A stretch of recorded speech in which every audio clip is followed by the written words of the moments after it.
Swami Prasad Maurya press conference कर रहे हैं। इस वक्त की बड़ी खबर, स्वामी प्रसाद मौर्य मानस विवाद पर स्वामी प्रसाद मौर्य की प्रेस कॉन्फ्रेंस इस वक्त चल रही है, क्योंकि विवादित बयान दिया था कुछ चौपाइयों के अंश को लेकर। लगातार इसको लेकर सफाई भी पेश कर रहे हैं वो अपनी, और कह रहे हैं कि मैं धमकियों से डरने वाला नहीं हूं। स्वामी प्रसाद मौर्य का बयान सामने आया है। समाजवादी पार्टी से नेता हैं, वोट देने के समय हम हिंदू और बाकी समय बेगाने, स्वामी प्रसाद मौर्य ने कहा है कि धर्म की आड़ में अपमानित किया जाता है। अगर हम हिंदू तो धर्म के नाम पर अपमान क्यों? स्वामी प्रसाद मौर्य ने सम्मान के समय हम बेगाने क्यों कर दिए जाते हैं? स्वामी प्रसाद मौर्य ने कई बातों का जिक्र किया है और कहा है कि अपमान की व्यवस्था खत्म हो जानी चाहिए। तो एक तरफ पूरे देश में सनातन को लेकर लगातार चर्चाएं चल रही हैं और दूसरी तरफ स्वामी प्रसाद मौर्य एक बयान देकर चर्चाओं में बने हुए हैं। सुनवाते हैं आपको।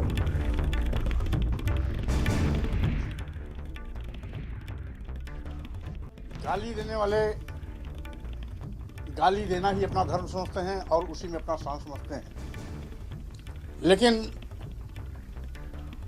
अपमानित होने वाले से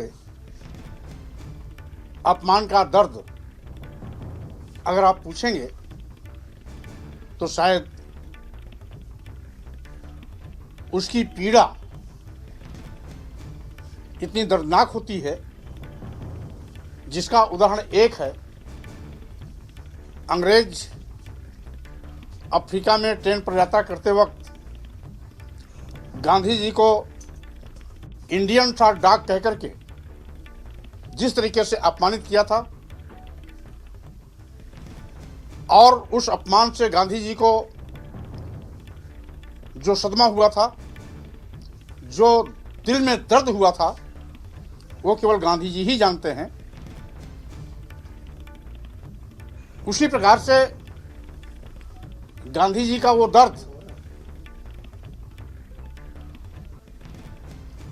अपमानित करने वालों का बोरिया बिस्तर करके वापस भेजने के लिए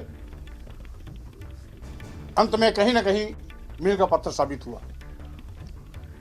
आज हमने किसी भी आराध्य धर्म ग्रंथ और धर्म के खिलाफ बात नहीं की। हमने तथाकथित रामचरितमानस की चौपाइयों के कुछ अंश, जिससे इस देश की महिलाओं को और शूद्र समाज को प्रताड़ित करने का पक्षधर है और बात करता है, वहीं पर शूद्र समाज को अपमानित किए जाने की व्याख्या करता है। शूद्र समाज में आने वाली कुछ जातियों को इंगित कर नीच और अधम कहता है। मैं तो केवल इसी मात्र कुछ बिंदुओं पर, चूंकि ये अपमानजनक टिप्पणी है, गाली है, इसलिए इसको संशोधित किया जाए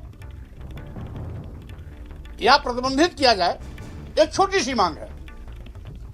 अब लोग बार बार इसको रामचरितमानस से जोड़ लेते हैं, धर्म से जोड़ लेते हैं, अपने आराध्य देव से जोड़ लेते हैं। अरे भाई, मैं सभी धर्मों का सम्मान करता हूं, एक बार नहीं 1000 बार कह चुका हूं। बात केवल महिलाओं और शूद्र समाज को सम्मान दिलाने की बात कर रहा हूं, तो मुट्ठी भर लोगों के पेट में दर्द क्यों हो रहा है, यह बात में समझ में नहीं आती। रही बात हमारी समझ कितनी है और कितनी नहीं है, इसका मान किसी और के पास नहीं है। हां, इतना जरूर है, जो भी मुझको ना समझ और नादान कहते हैं, हो सकता है वो अपनी सोच को प्रकट कर रहे हों, लेकिन आज देश के 97% आबादी वाले समग्र महिलाएं और शूद्र समाज में आने वाली सभी हमारी दलित आदिवासी पिछड़ी जातियों को सम्मान दिलाने की बात कर रहा हूं। और 97% ऐसे लोग, तो 97% लोगों की भावनाएं अगर किसी अपमानजनक टिप्पणी से आहत हो रही हैं तो क्या उनकी भावनाएं नहीं है? क्या गाली देने वालों की ही भावना है? क्या गाली देने वाले गाली देना ही अपना धर्म मानते हैं? क्या महिलाओं, आदिवासियों, दलितों, पिछड़ों को अपमानित करना ही धर्म है? जबकि ये सभी हिंदू हैं। ये कैसा धर्म है जो अपने ही धर्म के अनुयायियों को नीच कहता है, अधम कहता है, महिलाओं को नीच में भी नीच, अति नीच बताता है, प्रताड़ित किए जाने की बात करता है, पूरे शुद्ध समाज को अपमानित करने की बात करता है? क्या यही धर्म है? यही मैं पूछना चाहता हूं। अगर ये सभी हिंदू हैं तो इनको सम्मान क्यों नहीं? अगर ये सभी हिंदू हैं तो इनका अपमान क्यों? अगर ये हिंदू हैं तो अधम, नीच क्यों? प्रताड़ित किए जाने की बात क्यों? अपमान किए जाने की बात क्यों? और इस पर चिंतन करने, मनन करने, संशोधन करने या अपमानजनक टिप्पणी निकालने जाने की बात को नजरअंदाज करते हुए सब से चिल्ली बघार रहे हैं। कोई धर्म की दुहाई दे के, कोई रामचरितमानस की दुहाई दे करके, कोई आराध्य देव की बात करके इस विषय से हटना चाहते हैं, इस विषय में नहीं आना चाहते। सभी जब उसी धर्म के हैं तो स्वाभाविक रूप से वोट देने के लिए तो हिंदू,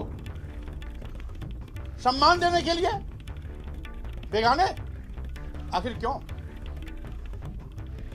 और जब आप हिंदू मानते हो तो सम्मान क्यों नहीं? इसका मतलब आप केवल वोट देने के लिए इनको हिंदू मानते हो।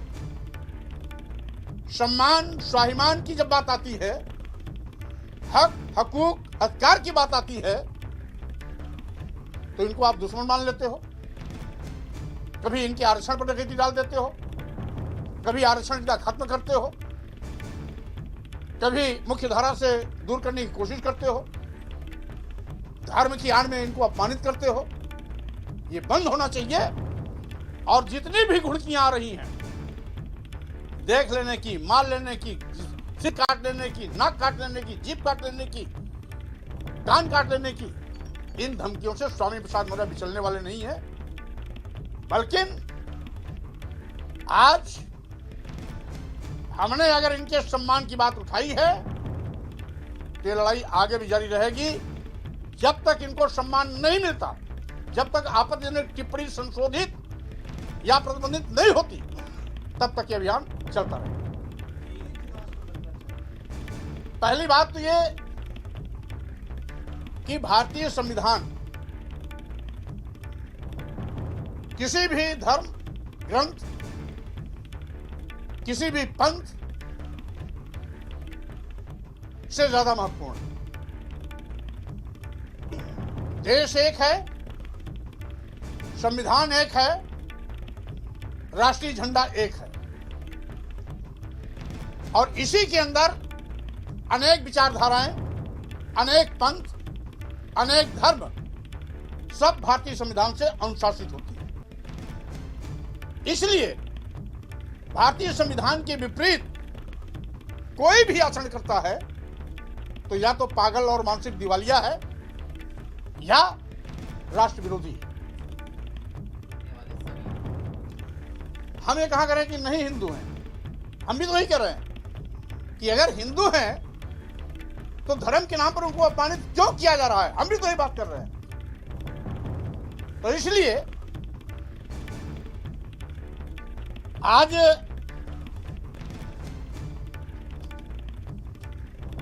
बड़े नेता हों, छोटे नेता हों, किसी पार्टी से जुड़े हों, किसी सामाजिक संगठन से जुड़े हों, हमारा तो अनुरोध सबसे है कि सब इस देश की 97% आबादी वाले समस्त महिलाओं और शूद्र समाज को सम्मान देने के लिए आगे आए, अपमान की व्यवस्था खत्म हो और अभी तक धर्म के नाम पर जो अपमानित किए जाने की परंपरा चली आ रही है, इस पर तत्काल विराम लगे। वो नादान है, किसी भी आपत्तिजनक शब्द को संशोधित करना, विलोपित करना, ये किसी भी अपराध में आता ही नहीं। ये संविधान सम्मत है। अगर हम गाली खाने से रोकने का प्रयास कर रहे हैं तो गाली देने वाले के पेट में दर्द हो रहा है।